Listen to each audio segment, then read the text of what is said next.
뉴스룸을 시작합니다. 광주 시민들은 결코 잊을 수 없는 이름, 전두환. 오늘 그가 다시 광주에 갔습니다. 13개월 만입니다. 전 씨는 변하지 않았습니다. 사죄와 참회를 요구하는 시민들을 뒤로한 채 사과 한마디 없이 법정으로 들어갔습니다. 재판 도중에 조는 듯한 모습도 그대로였습니다. 핵심 쟁점인 5.18 당시 군의 헬기 사격에 대해선 이번에도 없었다고 주장했습니다. 먼저 광주지법에 나가 있는 취재 기자를 연결하겠습니다. 정진명 기자, 지금 서 있는 곳이 전 씨가 도착했던 장소인가요? 네, 전 씨는 지금 제가 서 있는 법정동 연문 앞에 정오가 조금 지나 도착했습니다. 곧바로 10여 미터를 걸어 뒤로 보이는 출입문을 통해 법정동으로 들어갔는데요. 왜 책임지지 않느냐, 사죄하지 않겠냐는 취재진의 질문에 한마디 말도 하지 않았습니다. 전 씨는 지난해 3월 첫 재판에 출석한 이후 오늘 두 번째로 출석했습니다. 재판장이 바뀌면서 피고인 신원을 확인하기 위한 인정신문을 받기 위해서입니다. 네, 법정에선 전 씨가 직접 헬기 사격을 부인했다면서요? 네, 전 씨는 오늘 재판에서 직접 진술을 했습니다. 재판장이 검찰의 공소 사실을 인정하냐는 질문에 자신이 알기로는 당시에 헬기 사격은 없었다며 혐의를 부인했습니다. 또다시 혐의를 부인한 겁니다. 이후 재판이 진행되면서 계속해서 꾸벅꾸벅 조는 모습을 보였는데요. 이런 모습은 재판이 끝날 때까지 이어졌습니다. 결국 재판장이 전 씨에게 재판에 집중할 수 있도록 협조해 달라며 주의를 줘야 했습니다. 부인인 이순자 씨도 전 씨를 깨워 물을 먹이는 모습을 볼 수 있었습니다. 전 씨는 방청객 중 한 명이 외친 전두환 살인마라는 외침에 깜짝 놀라 쳐다보기도 했습니다. 네, 재판은 2시에 시작해서 몇 시쯤 끝이 났습니까? 오후 2시에 시작된 재판은 3시간이 넘어 오후 5시 20분쯤 끝났습니다. 당초 예상했던 시간보다 길어졌는데요. 재판이 길어지면서 변호인의 요청에 재판은 한 차례 휴정했습니다. 재판에서는 헬기 사격과 관련한 동영상과 당시 사진 증거 자료를 확인했습니다. 또 그동안 있었던 증인신문 내용을 들여다보고 제출된 증거 목록에 대해 다시 한번 양측의 의견을 들었습니다. 재판부는 다음 재판일을 6월 1일과 22일로 정하고 증인신문을 이어가기로 했습니다. 오늘 광주 시민들도 법원을 찾았죠? 당시 상황은 어땠습니까? 네, 전 씨가 사죄 한마디 없이 법정에 들어가자 법정 밖 시민들은 분노했습니다. 헬기 사격 혐의를 또 부인했다는 사실이 알려지자 법정 밖에서는 집회가 이어졌는데요. 5월 단체 등은 전 씨의 구속과 사죄를 소리 높여 외쳤습니다. 재판이 끝나고 전 씨가 들어갔던 출입문으로 나오자 계란 2개가 날아오기도 했습니다. 전 씨는 분노한 5월 단체와 시민들에게 막혀 20분 만에서야 법원을 벗어날 수 있었습니다. 네, 정진명 기자였습니다. 전 씨는 예정했던 정문이 아닌 후문을 택했습니다. 그리고는 꼿꼿한 모습으로 법정에 들어갔습니다. 왜 반성하지 않느냐는 취재진의 질문엔 아무 말도 하지 않았습니다. 이어서 정영재 기자입니다.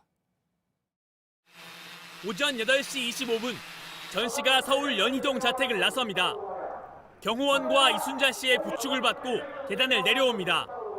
검은 중절모와 마스크를 썼습니다. 모습을 드러내자 자택 앞 시위대의 목소리도 커집니다. 전두환, 이순자, 한반도에 전 씨는 아무 말 없이 검은색 승용차에 오르고 경호 차량과 함께 출발합니다. 4시간을 쉬지 않고 달려 오후 12시 20분 광주 지방법원에 도착했습니다. 예상했던 정문이 아닌 후문으로 들어와 법정동 앞까지 갔습니다.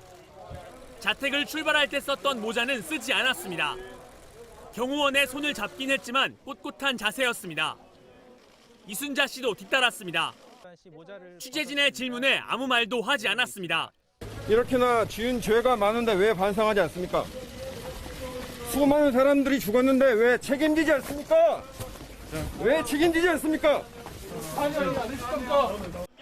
지난해 출석 당시 왜 이러냐며 소리쳤던 것과는 조금 다른 모습입니다. 전 씨는 법정동 2층 증인 지원실에서 도시락으로 점심을 먹고 오후 2시 재판에 참석했습니다. 이번에도 전 씨는 재판 도중 조는 듯한 모습을 보였습니다. 3시간 30분 만에 재판이 끝났고 전 씨는 역시 아무 말 없이 차를 타고 서울로 떠났습니다. JTBC 정영재입니다. 5월 단체들은 오늘 법원에 나와 전 씨에게 사죄를 요구했습니다. 법원 앞엔 무릎을 꿇은 전 씨의 동상도 등장했습니다. 김도훈 기자입니다. 법원 정문 진입로를 따라 철제 울타리가 길게 늘어섰습니다. 마스크를 쓴 5.18 민주화운동 회원들이 손팻말을 들고 1인 침묵 시위를 벌입니다. 전두환 씨 출석을 앞두고 광주지방법원 안팎에 모인 경찰은 800여 명입니다. 물리적 충돌이 우려됐지만 시위대는 비폭력 시위에 나섰습니다. 대신 전 씨가 도착하기 전 오늘 아침 법원 입구에 조형물 하나가 나타났습니다. 군복 차림에 목에는 오랏줄을 메고 무릎을 꿇은 동상, 오른쪽 가슴에는 전두환이라는 이름이 새겨져 있습니다. 지난해 12월 서울 광화문 광장에 등장했던 무릎 꿇은 전두환 동상이 오늘 광주지방법원 앞에도 등장했습니다. 5월 단체 회원들과 시민들은 동상을 장난감 망치로 내리쳤습니다. 40년 전 그날을 사과하지 않는 전 씨에 대한 울분을 담은 겁니다. 정오가 좀 넘은 시각, 전 씨가 법원 후문으로 들어갔습니다. 공기는 반대였고 깃발만 나무겨 5월 어머니의 회원들은 건물 안 전 씨를 향해 큰 목소리로 외쳤습니다.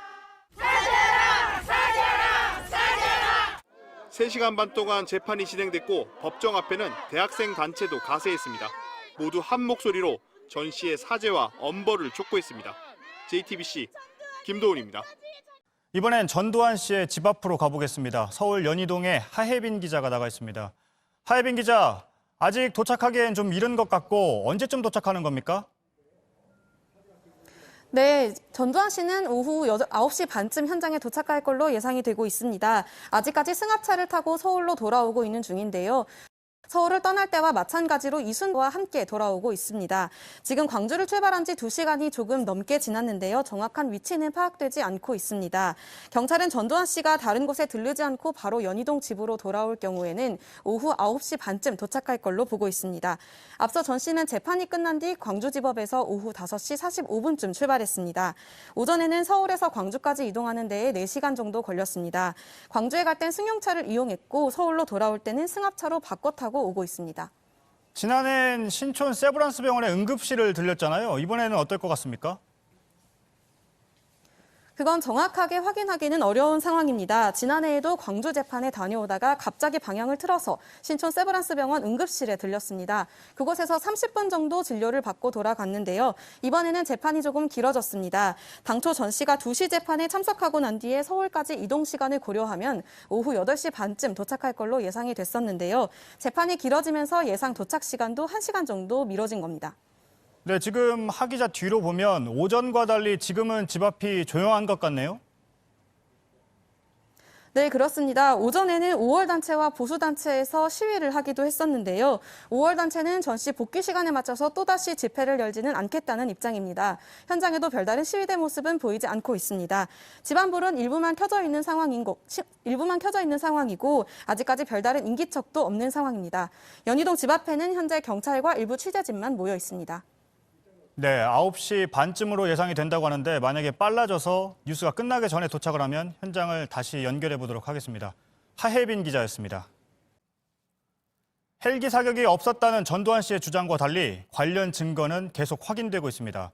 1980년 5월 27일, 그러니까 전남도청 진압작전을 앞두고 계엄군이 무장 헬기 사용을 계획했던 문서가 새롭게 드러났습니다. 정재윤 기자입니다. 1980년 5월 27일 광주 일대를 무력 진압하는 작전 내용을 담은 전교사 충정작전 계획 문건입니다. 임무 및 전투 편성 항목을 보니 500MD 무장 헬기를 5대 편성했다고 돼 있습니다. 각 사단별로 헬기가 총 몇 대인지 적은 데 이어 무장이라고 별도 표시하고 무장 헬기가 각각 몇 대인지를 적어 놓은 겁니다. 500MD는 기관총이나 로켓 등을 장착할 수 있는 공격용 헬기입니다. 이번 문건을 보면 500MD를 투입하면서 실제 무장을 한 헬기와 그렇지 않은 헬기를 명확히 구분해 놓은 걸 확인할 수 있습니다. 공격용 헬기와 지휘용 헬기를 따로 편성하고 따로 운영했다. 따로 편성을 했다는 이야기는 공격용 헬기를 운영했다라는 의미로도 해석이 되거든요. 앞서 2018년 국방부 특별조사단은 헬기 사격이 있었다는 조사 결과를 내놓은 바 있습니다. 5월 21일과 5월 27일 광주 시민을 상대로 여러 차례 사격을 가하였습니다. 27일 무장 헬기 투입 계획을 기재한 문서가 추가로 드러난 만큼 전 씨 재판 결과에 어떤 영향을 줄지도 주목됩니다. JTBC 정재윤입니다.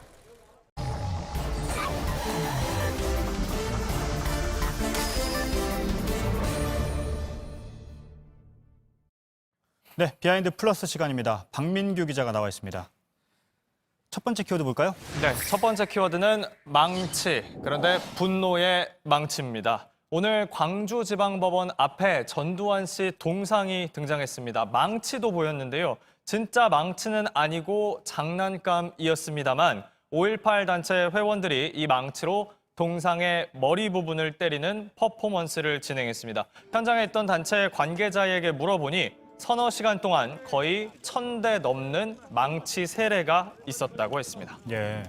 근데 이 동상 자체를 때리는 용도로 만든 건가요? 워낙 때리는 모습을 많이 봐서요. 네, 제작자한테 그래서 물어봤는데 애초에 분노를 표출하라고 공개했다는 설명을 들었습니다.